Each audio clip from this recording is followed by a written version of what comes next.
balita dito sa Frontline Express. Low pressure area sa Hilagang Luzon, isa ng bagyo. Ihahatid namin mamaya ang latest report sa bagyong Bising.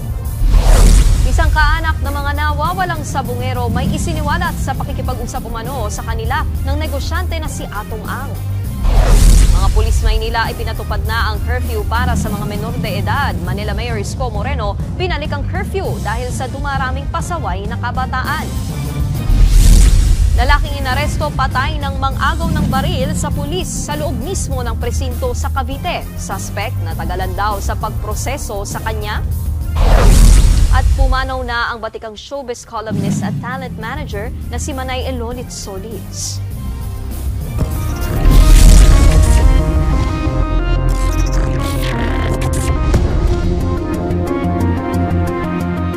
Dati na raw inalok ng negosyanteng si Atong Ang ng tulong